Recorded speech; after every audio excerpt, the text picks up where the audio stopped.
오늘은 야곱 바로 알기 18번째 시간으로 본문은 창세기 32장 24절에서 31절입니다. 창세기 32장 24절에서 31절 제가 봉독해 올리겠습니다.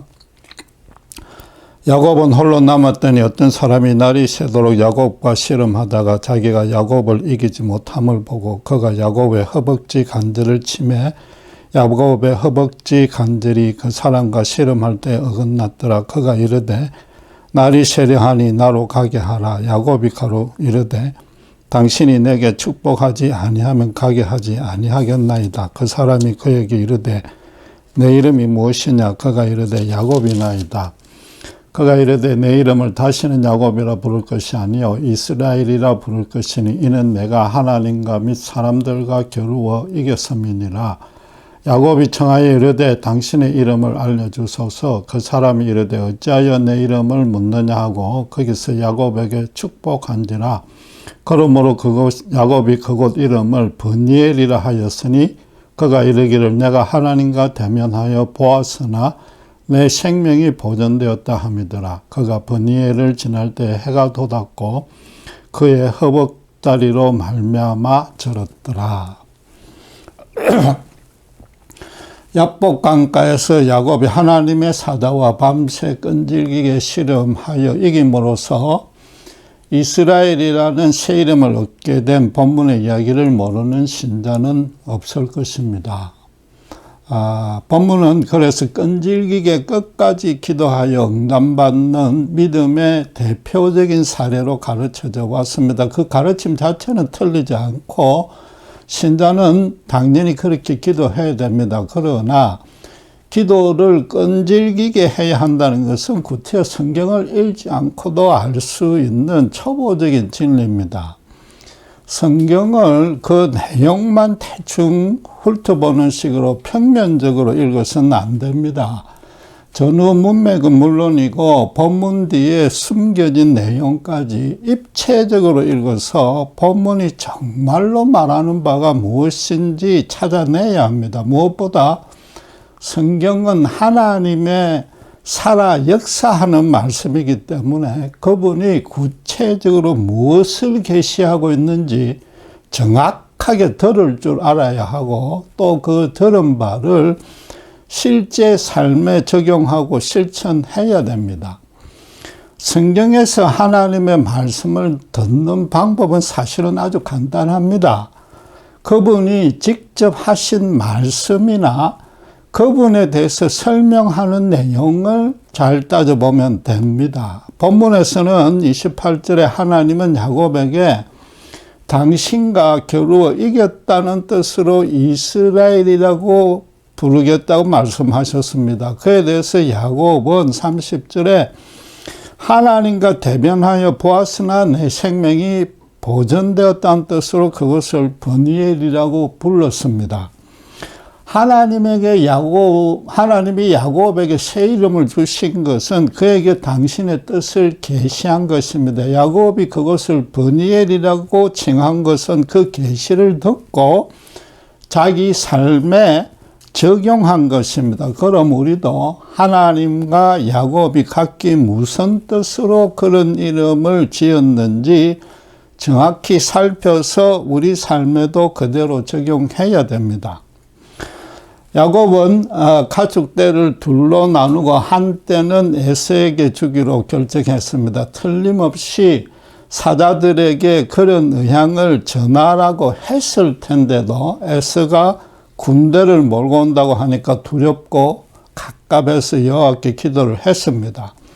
그는 하나님이 베델에서 주신 약속을 갖고 기도를 시작했고 또 그 약속을 갖고 기도를 마쳤지만 12절에 보다시피 하나님의 구체적인 대답이나 어떤 지시는 듣지 못했습니다.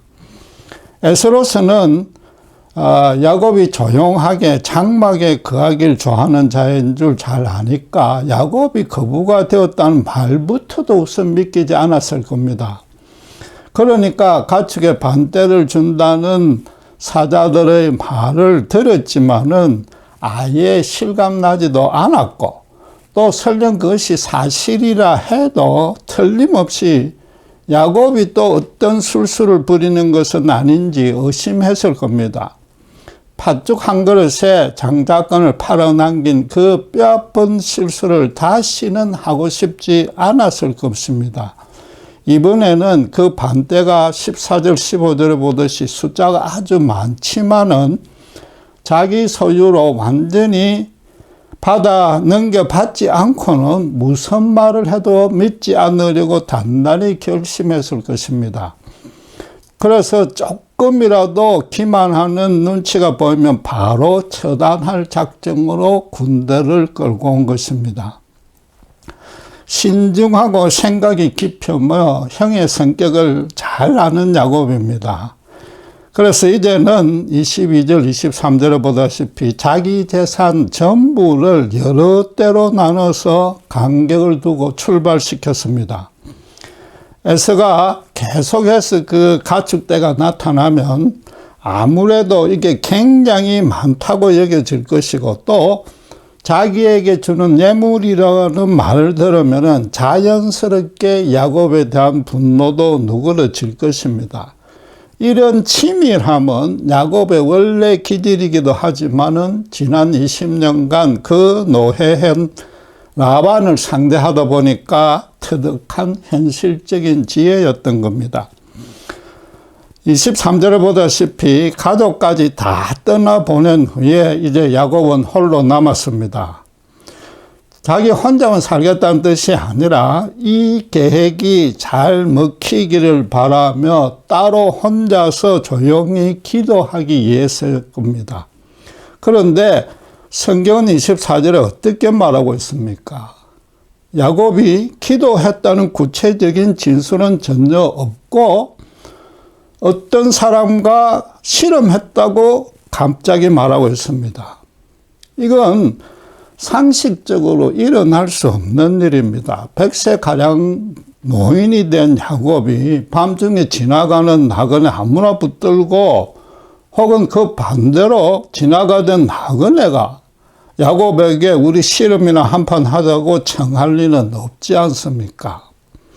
당장 내일 본인과 가족의 생명이 왔다 갔다 할 판국에 한가하게 씨름할 여유는커녕 그런 생각도 전혀 나지 않았을 겁니다. 물론 꿈이나 기도하는 중에 한상으로 씨름했을 가능성은 있습니다. 그러나 25절에 보다시피 이게 야곱의 한도뼈가 위골되었고 씨름이 끝난 후에도 그 바람에 31절 보다시피 다리를 계속 절었습니다.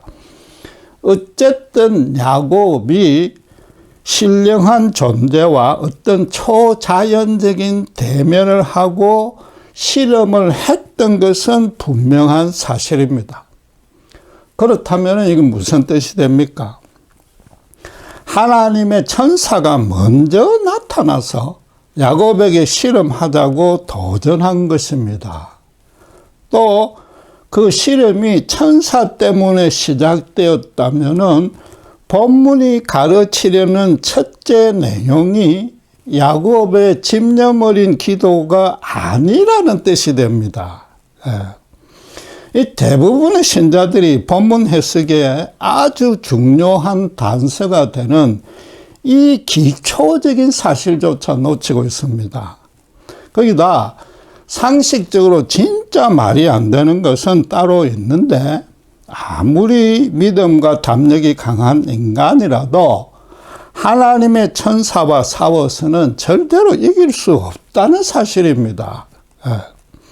천사가 마음만 먹으면 은질긴 야곱도 손가락 하나만 가지고도 손쉽게 이길 수 있습니다. 실제로 천사가 야곱의 한도뼈를 쳤으니 야곱이 씨름에 이긴 것도 아닌 겁니다.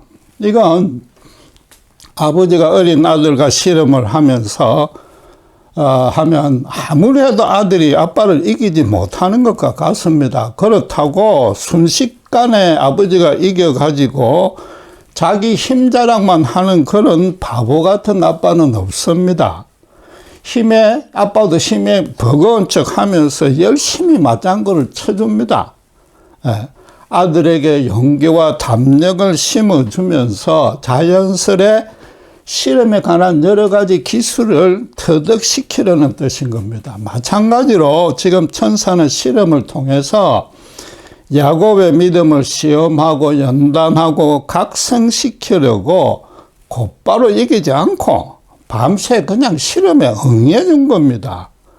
그리고 야곱이 자기를 축복해 주지 않으면 끝까지 놓아주지 않겠다고 덤비니까 마치 그 말을 기다렸다는 듯이 야곱을 축복해 준 후에 떠나갔습니다. 이걸 다시 비유하자면은 아들과 실험하던 아버지가 결국에는 성부를 떠나서 아들의 결정적인 약점이 무엇인지 또는 반드시 배워야만 하는 기술이 무엇인지 가르쳐 주는 것과 같은 겁니다. 인간이 하나님과 싸워서 이겼다는 사실은 물론 신자에게 아주 큰 위로와 힘이 됩니다. 그분의 그 엄청난 권능을 신자가 언제든 사용 내지 의지할 수 있다는 의미를 내포하기 때문입니다.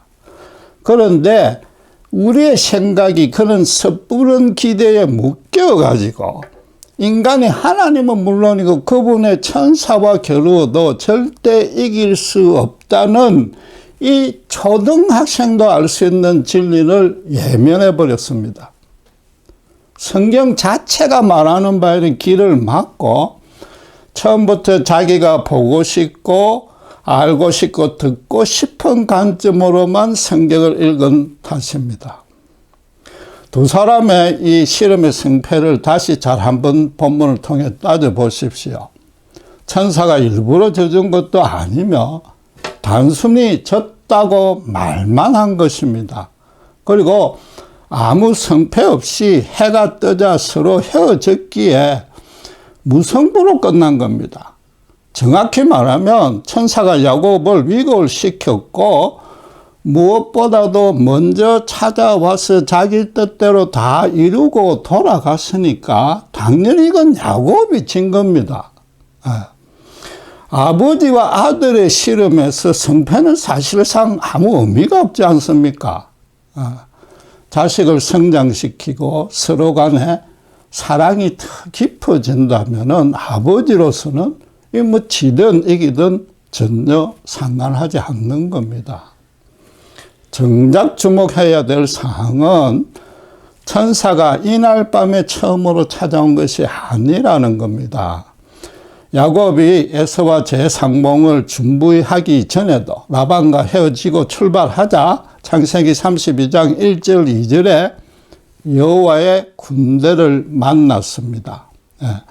이때는 야곱 혼자만 기도나 묵상하는 중에 아마 환상으로 보았을 겁니다. 야곱이 그곳 이름을 마나하임, 두 진영, 두 군대라고 표현한 것을 보면은 그 여호와의 군대가 자기 일행을 앞에서 인도하고 뒤에서 보호하고 있는 모습을 본 것 같습니다.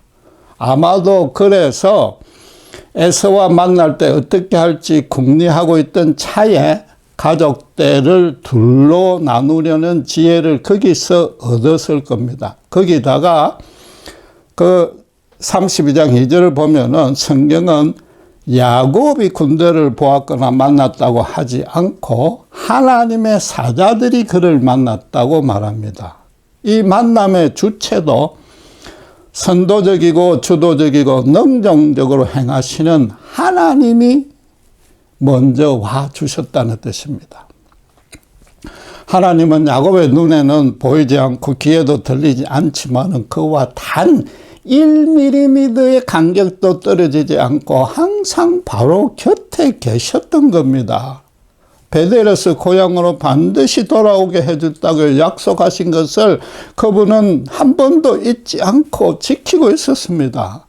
하나님은 당신의 백성이 언제 어디서나 무슨 일을 하든 보호해 주실 뿐만 아니라 당신의 사명을 받은 종이 당신과 맺은 언약을 지키려고 순종하고 있으면 더더욱 큰 능력으로 함께 해주시는 겁니다.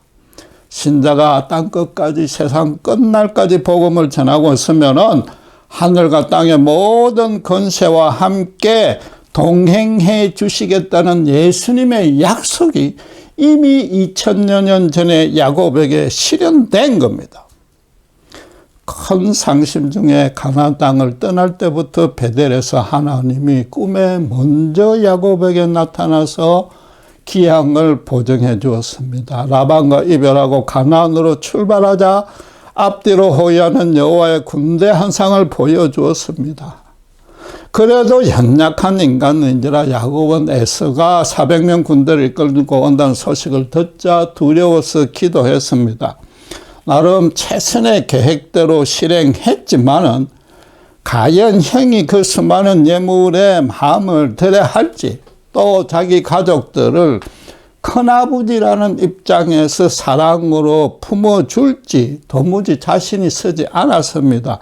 그러자 다시 천사가 나타나 실험을 하게 되었고 결국 축복의 말씀을 들었습니다. 그럼 여러분 가만히 한번 따져보십시오. 야곱과 하나님 중에 누가 더 끈질깁니까? 오히려 하나님이지 않습니까? 야곱은 감정의 기복은 물론이고 믿음의 오르락내리락도 있었습니다. 라헬과 관련해서는 영적인 분별력도 떨어졌고 여러 철을 둔 것도 당시의 악한 간섭을 어쨌든 쉽게 수용한 잘못을 범한 겁니다.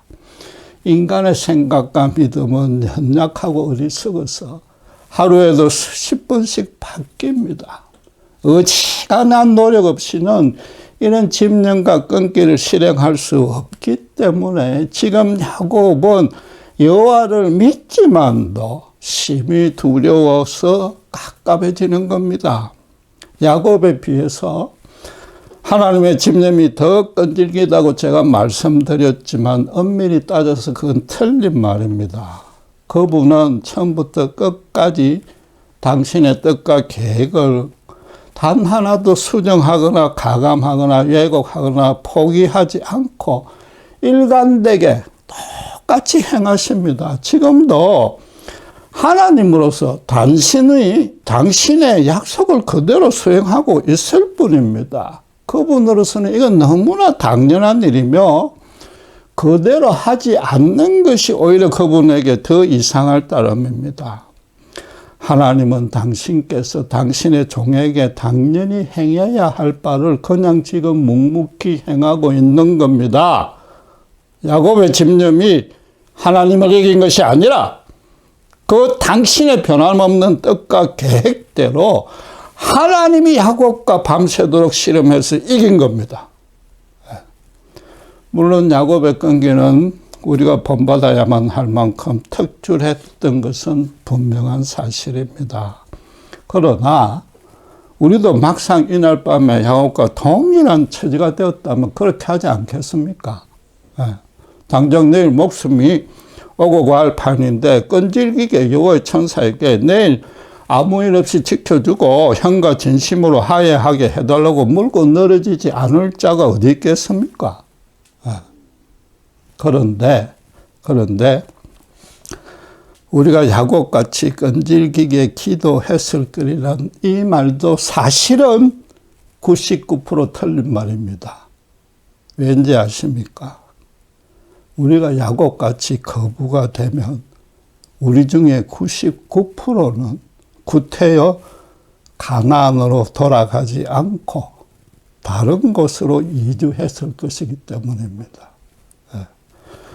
미국에서 로또에 당첨된 사람들의 그 후의 삶을 조사했더니 거의 다 세속 재미에 빠져서 비참한 실패로 막을 내렸다고 합니다. 그 중에 신자들도 당연히 포함되었을 텐데 그들 또한 믿음을 저버렸다는 뜻입니다.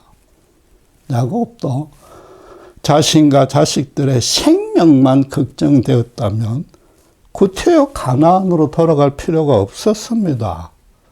부모 이삭과 리브가를 부양해야 되겠지만은 자기 사는 곳으로 그들을 데려오면 됩니다. 그가 야복강을 건너가기 전날 밤에 이런 실험을 벌린 것은 자신과 가족의 생명 보존이 목적이 아니었던 겁니다. 가나안으로 돌아가야만 자기는 여호와 언약의 장자권을 실현할 수 있고 자식들도 반드시 여호와 언약을 계승하도록 양육하겠다는 뜻인 겁니다.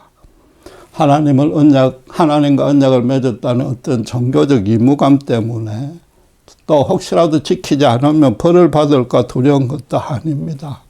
지팡이 하나 들고 하란으로 왔는데 자기에게는 자격과 조건이 하나도 없음에도 여호와가 너무나도 큰 은혜를 베풀어 주셨습니다. 반면에 여호와 언약 밖에 있는 라반과 그곳 사람들의 우상을 따르는 삶을 보니까 그 현실적 상황이 아무리 자기보다 더 좋아도 전혀 부럽지 않고 오히려 너무나 불쌍하고 비참하게 여겨졌던 겁니다. 야곱은 지난 20년간 여호와를 떠나면 어디에서도 죽음이요, 그분과 함께라면 어디에서도 생명이라는 걸 철저하게 체험했던 겁니다. 그분이 자기에게 명하시고 보정하신 가나안으로 돌아가지 않으면 자기 앞에 기다리는 것은 처참한 실패뿐이라는 것을 잘 알게 된 겁니다. 지금 야곱은 자기 혼자만 남아 있습니다. 두 때 중에 반대를 자기가 지키고 피하겠다는 뜻은 아닙니다. 비록 13절에 에서에게 줄 예물을 고르고 먼저 보내기는 했지만은 23절에 자기 가축과 가족을 전부 야복강을 앞서 건너게 만들었습니다. 그 말은 소유 전부는 물론이고 최악의 경우 가족이 해를 입는 것도 각오했던 겁니다. 하나님과의 언약을 이루기 위해서 자기 전부를 걸고 반드시 끝까지 지키겠다는 이런 결단과 헌신이 먼저 있었기 때문에 이런 끈질긴 실험, 즉 끈질긴 기도가 가능했던 겁니다. 물론 우리도 이처럼 믿음이 끈질길 때가 종종 있습니다. 새벽마다 교회 나가서 천일 제단을 쌓는 교인들이 꽤 있습니다. 그런데 주로 두 가지 제목을 갖고 나옵니다. 첫째는 자기가 소원하는 장래 계획을 기도해서 이루려는 것이고, 둘째는 현재의 고난만 해결해 달라는 겁니다. 이 바꿔 말하면은 첫째는 자기 소유를 늘려 달라는 것이고, 둘째는 현재의 소유를 잃지 않게 해달라는 겁니다. 이것은 야곱이 지금 자기 재산과 생명이 날아가도 하나님의 언약을 끈질기게 지키려 했다는 이 본문이 가르치고 있는 내용과 완전히 상충됩니다. 그런데도 교회는 지금 그 본문을 두고 끈질기게 기도하여서 응답받으라고 가르치고 있습니다. 완전히 틀린 정도가 아니라 본문과 내용이 다르다는 것 사실조차도 지금 깨닫지 못하고 있는 겁니다. 여러분, 믿음이란 것은 하나님의 영원토록 변함없는 그 거룩한 경륜을 신자가 이 땅에 그대로 끈질기게 실현시키는 실력입니다. 그러기 위해서 끈질기게 기도해야 되는 겁니다. 히브리서 11장 구약시대 믿음의 선진들과 사도행전에 기록된 초대교회 사도와 집사와 일반 신자들의 일생을 한번 보십시오. 자기 형통과 안일에 끈질겼던 자는 아무도 없었습니다. 더 나은 본향이 있는 하늘을 소망하며 그 하늘의 뜻을 땅에 실현하는 데에 목숨마저 걸 만큼 끈질긴 자들이었습니다. 당신의 언약을 평생을 두고 이루려는 자들에게 하나님이 당신의 권능과 은총을 넘치도록 부어주지 않을 리는 없는 겁니다. 여러분, 당시의 상황을 한번 상상해 보면 야곱이 처음에는 천사인 줄 몰랐을 겁니다. 그러나 실험을 할수록 자기가 숨이 가빠지고 천사에겐 힘든 기색이라고는 전혀 없었을 겁니다. 그래도 야곱이 포기하지 않고 덤비니까 천사가 한도뼈를 탈골시켰습니다. 한도뼈는 생식기를 감싸는 골반으로 생명의 근원을 상징합니다. 말하자면 야곱의 생명을 죽여버린 셈입니다. 생명을 주신 이가 하나님이고 앗아가는 이도 하나님입니다. 신자는 그분이 자기를 언제 어디서 어떻게 하든지 심지어 죽이든지 간에 아무 말도 할 수가 없는 존재입니다. 야곱들은 밤새 끈질기게 기도하는 것도 좋고 당연히 그래야 되지만은 그 전에 반드시 하나님 앞에 자기를 완전히 죽이고 나오라는 뜻입니다. 야곱은 이골이 되고 씨름이 끝나고도 절룩거렸기 때문에 사실상 씨름의 승패는 그때 이미 정해진 겁니다. 야곱은 아마 비로소 그때 천사인 줄 깨닫고 그래서 날이 새 가는데도 놔주지 않고 축복의 말을 듣기 원했습니다. 야곱으로서는 내가 내일 가나안으로 들어가더라도 에서가 너를 해치지 않고 네 계획대로 재물에 감동받아서 너를 용서하고 하야한 후에 자기 갈 길을 갈 것이라고 그렇게 말해주길 기대했을 겁니다. 최소한도 베델에서 향한 그 약속이라도 재확인해 주길 바랬을 겁니다. 그러나 천사는 엉뚱하게도 야곱의 이름만 새로 바꿔줬습니다. 사기꾼, 거짓말쟁이라는 뜻의 야곱이란 이름 대신에 하나님과 사람으로 더불어 겨루어 이뤘다는 뜻의 이스라엘로 부르라고 합니다. 그런데 네가 사람으로서 하나님과 겨루어 이겼다고 했으니까 결국 밤새도록 야곱이 실험한 상대가 바로 여호와 하나님이라고 지금 선언한 겁니다. 이는 사람이나 천사가 함부로 입에 담을 수 없는 말입니다. 야곱은 비로소 자기 앞에 선 분이 하나님이라는 사실을 깨달았습니다. 그러니까 야곱은 30절에 내가 하나님과 대면하여 보았으나 내 생명이 보존되었다는 뜻으로 그곳 이름을 브니엘이라고 칭한 겁니다. 하나님의 본체를 보면 아무도 그 자리에 단 1초도 생존할 수 없습니다. 하나님은 더럽고 추한 것과는 잠시라도 공존하지 못하시니까 죄에 찌든 인간은 순간적으로 거기서 소멸해서 죽습니다. 지금 야곱은 하나님과 분명히 실험했는데도 죽지 않았고 축복의 말씀까지 받았습니다.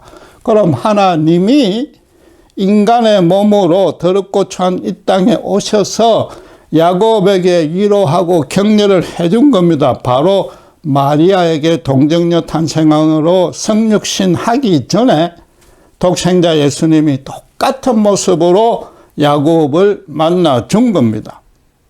야곱을 죽이지도 않고 한 손가락으로 쉽게 이길 수 있음에도 위고를 시키기만 하고 하나님이 스스로 물러가는 이유가 이제 명백해졌습니다. 예수님이 한 죄인을 인격적으로 맞대면하여서 모든 죄를 용서하고 구원해 주시는 역사가 지금 일어난 겁니다. 야곱의 생명을 상징하는 한도뼈를 탈골시킴으로써 그의 옛사람을 주님이 죽여준 겁니다. 야곱이 거부가 된 것이 하나님의 은혜인 줄 알고 스스로 감사는 했지만은 절대로 야곱들은 너의 지혜와 인내와 노력, 믿음이 기여했다고 스스로에게 단 한치라도 공로를 돌리지 말라는 겁니다.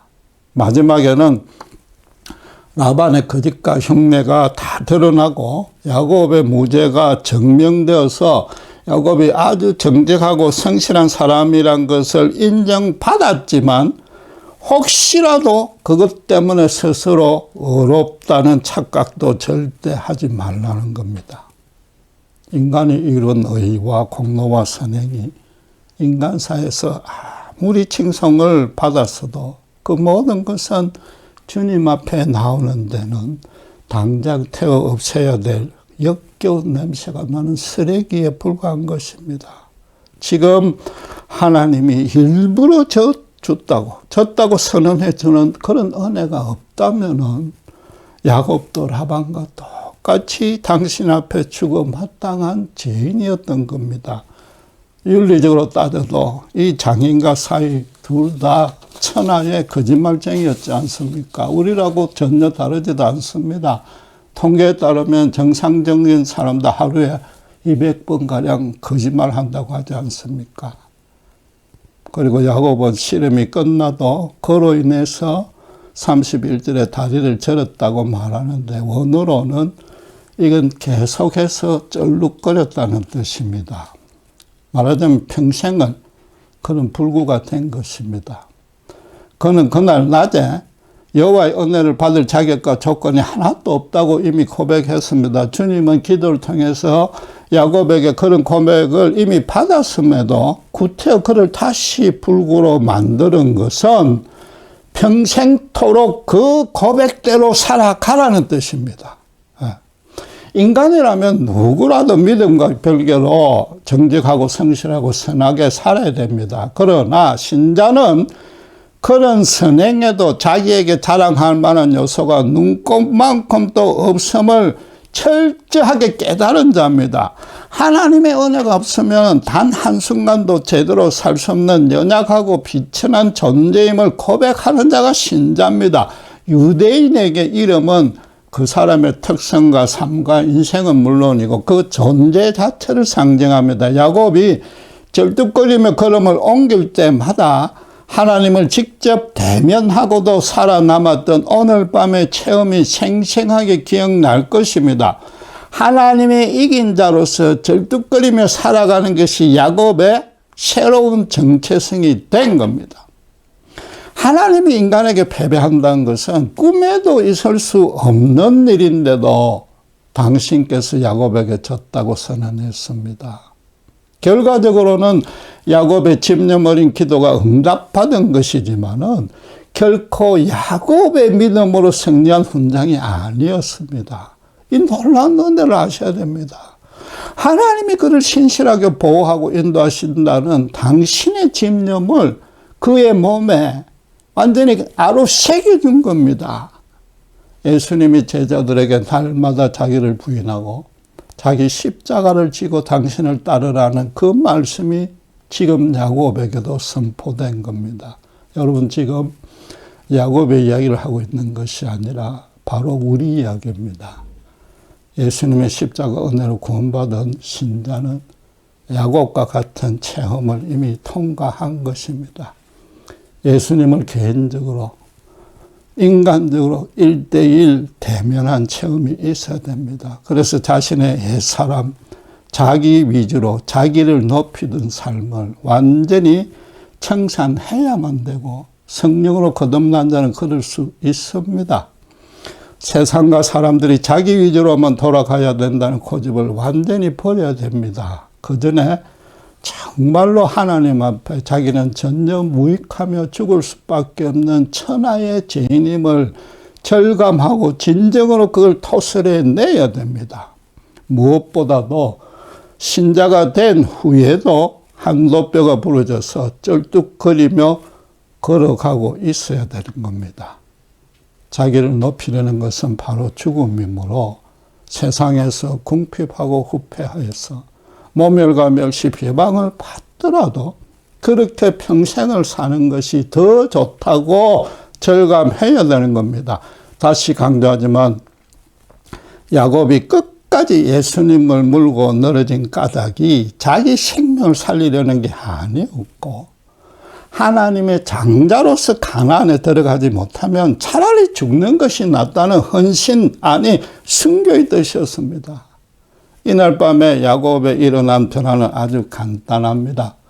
그전에는 세상에서 아주 정상이고 또 아주 거부였고 의로운 자였으나 하나님 안에서는 여전히 절름발이었습니다. 그러나 예수님을 인격적으로 대면한 후에는 세상 사람들 안에서는 절름발이가 되었으나 하나님 안에서는 당신을 이긴 자로 세워진 겁니다. 그것이 신자의 신분과 특권인 겁니다. 하나님이 야곱에게 새 이름을 지어주었습니다. 세상에서 내가 사기꾼 야곱으로 불릴지라도 나는 너를 항상 나를 이긴 이스라엘로 부르겠다는 뜻입니다. 말하자면 이날 밤 이후로는 너도 나를 이긴 자로 살아가라는 것이며 또 그렇게 하라고 절뚝발이로 만들어준 겁니다. 그것이 내가 너를 평생을 떠나지 않는다는 가시적이고 확실한 징표이므로 쩔뚝거릴 때마다, 말하자면 세상에서 고난이 닥칠 때마다, 세상 사람이 비방할 때마다 너를 이길 자는 세상에 단 한 명도 없다는 걸 잊지 말라는 겁니다. 하나님을 이긴 너를 어느 누구도 이길 수 없으며 내가 너를 패배하도록 절대 버려주지도 않겠다는 겁니다. 예수님의 십자가 은혜 안에 들어온 모든 신자는 이미 이스라엘이라는 새 이름을 받았습니다. 이전과 전혀 달라졌습니다. 천하의 사기꾼 강도 살인자라도 예수님을 만나고 나면 그 인생이 완전히 뒤집어집니다.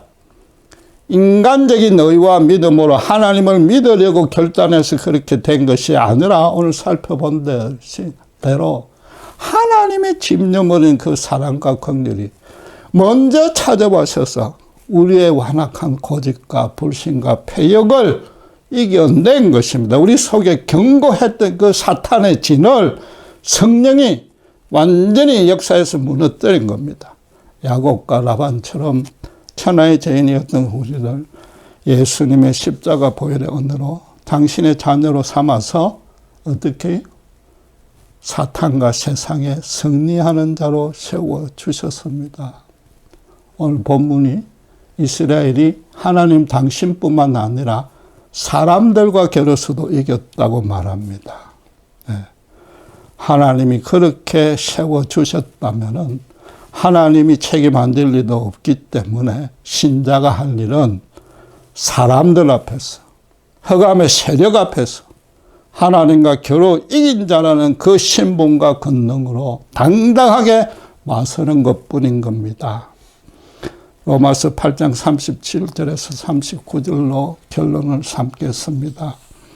그러나 이 모든 일에 우리를 사랑하시는 이로 말미암아 우리가 넉넉히 이기느니라. 내가 확신하노니 사망이나 생명이나 천사들이나 권세자들이나 현재의 일이나 장래일이나 능력이나 높음이나 깊음이나 다른 어떤 피조물이라도 우리를 우리 주 그리스도 예수 안에 있는 하나님의 사랑에서 끊을 수 없으리라. 여러분, 이런 확신이 있습니까? 또 그 확신대로 살아가고 있습니까? 지금 내가 현실적으로 어떤 모습이든 예수님만을 보배로 모시고 있기 때문에 세상 사람과 흑암 세력 앞에 당당하게 서서 내가 아닌 그리스도의 빛을 어떤 방식으로든 비춰내고 있습니까? 최소한도 그리스도 안에서 평강과 기쁨과 자유를 누리고 있습니까? 기도하겠습니다. 하나님 아버지, 오늘 감사합니다. 야곱이 하나님과 대면하여 씨름하고도 이긴 이스라엘이란 새 이름을 얻었듯이 우리 또한 예수 그리스도 안에서 새 이스라엘임을 믿습니다. 그렇게 하신 뜻이 평생을 예수 안에서 정상인요, 세상 앞에서는 절뚝발이로 살라는 것임을 확인합니다. 야곱처럼 하나님 언약의 장자로 살지 아니할 때는 차라리 죽는 것이 낫겠다는 그런 온전한 믿음과 헌신이 있을 때 주께서 끝까지 우리를 통해서 당신의 놀라운 권능으로 보호 인도하시며 반드시 하나님의 영광을 드러낼 줄 믿습니다.